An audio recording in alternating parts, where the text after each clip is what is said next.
In the pre-dawn hours yesterday, around 3:25 a.m., a chain of explosions rocked Western Russia.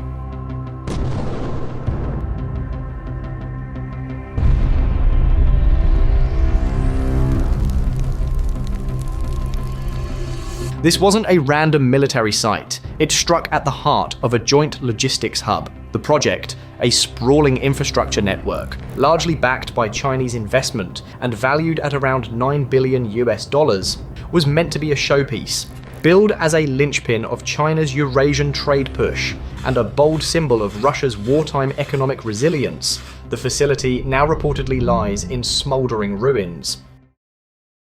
Analysts say this was far more than a building being hit. It was a strike on the very backbone of the Russo-Chinese economic lifeline. It functioned as a vital rail corridor, linking Russia's western military zones to supply routes reaching all the way into Asia. It was designed to skirt around international sanctions, so that industrial components, heavy machinery, and dual-use electronics could, in theory, flow freely. This hub was the crown node of the so-called Siberian Corridor, a trade artery Beijing had been quietly nurturing to prop up Moscow's wartime economy. According to Ukrainian intelligence sources, the attack was part of a long-planned operation. It targeted the logistics hub situated near Bryansk, a region that has become central to Russia's cross-border operations. Reports indicate that Ukrainian drones, flying hundreds of kilometers deep into Russian territory, struck with high precision.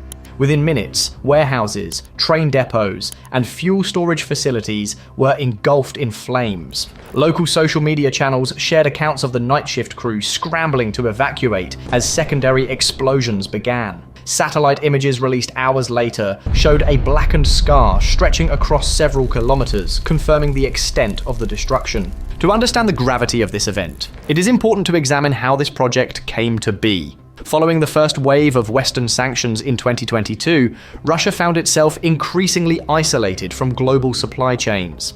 Moscow turned to Beijing, offering energy, minerals, and favorable trade terms in exchange for infrastructure investment and technology access. For China, this partnership represented a significant opportunity, not only to gain access to discounted Russian resources, but also to expand its Belt and Road Initiative footprint deeper into Europe. The resulting trade corridor was more than just an economic route, it was a political statement. It was intended to declare that, even under global condemnation, Moscow and Beijing could forge their own order, one that defied Western economic coercion. The estimated $9 billion investment was poured into a network of railways, processing centers, and logistics hubs. The Bryansk hub was the crown jewel of that effort, serving as the primary interchange between Chinese cargo systems and Russia's Western transport network.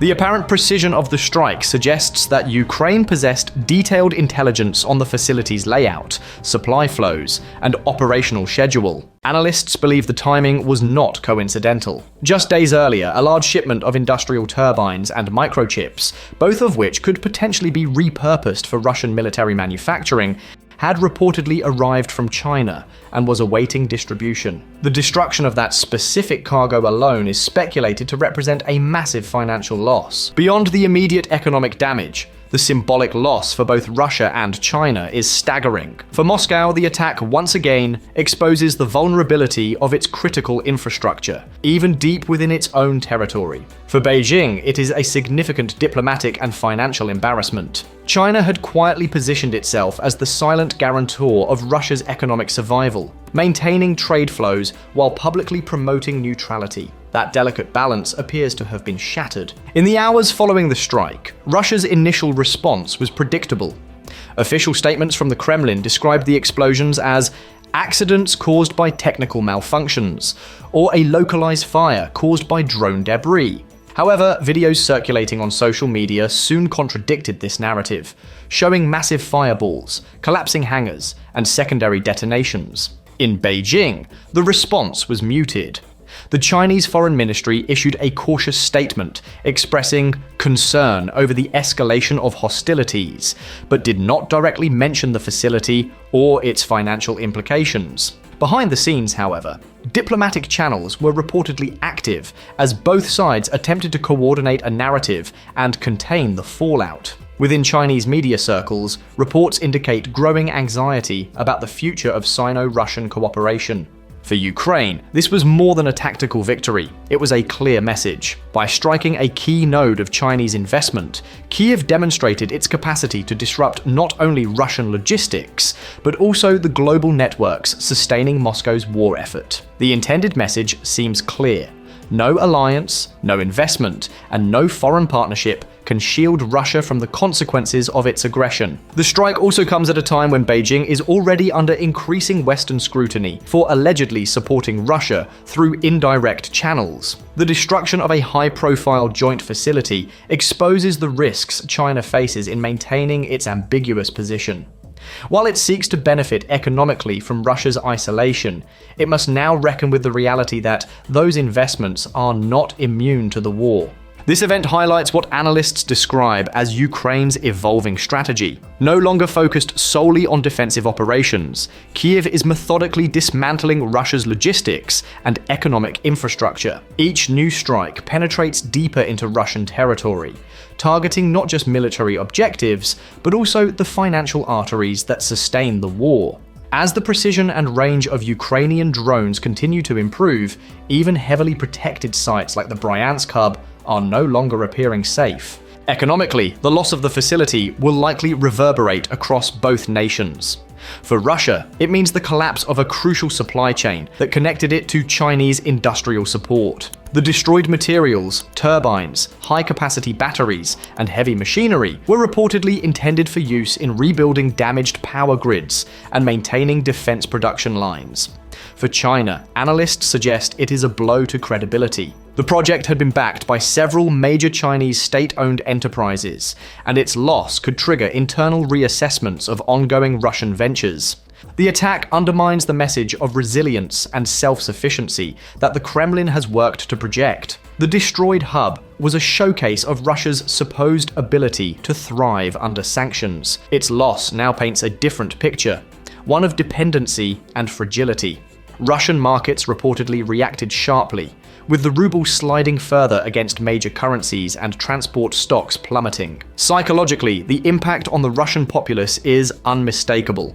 For years, Russia relied on its vast geography as a strategic shield, a belief that distance equated to safety. The new wave of long-range Ukrainian drones has turned that advantage into an illusion. The belief that Ukraine can't reach us here is disappearing, replaced by growing anxiety. For China, the consequences are more subtle but equally serious. Beijing's long-term strategy has been to expand influence across Eurasia through the Belt and Road Initiative. Russia was a critical partner in that vision. The destruction of a flagship logistics node in Russia does not just affect trade flow, it exposes the strategic vulnerability of China's entire overland network. It could be interpreted as sending a message to other partners, from Kazakhstan to Belarus, that Chinese projects are not untouchable. This event forces Beijing to confront an uncomfortable truth. Its economic bets are entangled in a volatile war it cannot control. This complicates China's geopolitical balancing act.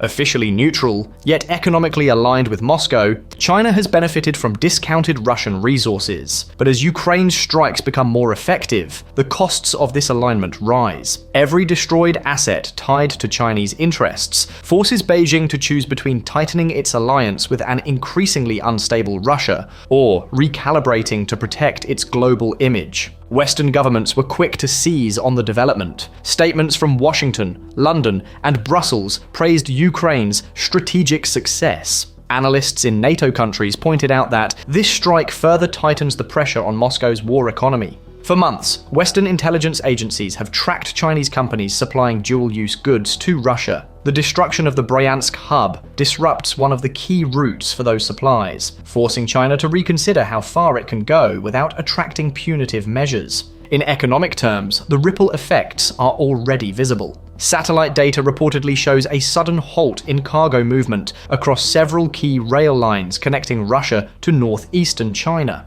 Customs offices along the border have slowed operations, citing infrastructure reviews. In plain terms, Beijing appears to be assessing risk. The destruction of a $9 billion investment in a single night raises urgent questions about security guarantees and return on investment in wartime Russia. This has also impacted global trade corridors. The Northern Corridor of the Belt and Road Initiative, which runs through Russia, has seen shipping volumes drop sharply since the strike. Insurance premiums for cargo crossing Russian territory have surged. Consequently, attention is shifting toward the Middle Corridor, which runs through Central Asia, the Caspian Sea, and Turkey, notably bypassing Russia. In essence, the strike did not just destroy a facility, it may have helped redirect the flow of future trade away from Moscow's influence. From an international standpoint, the event further isolates Russia. Even countries that once viewed Moscow as a reliable partner are quietly reconsidering the benefits of close economic cooperation. The perception of Russia as a safe, stable gateway between Asia and Europe is fading.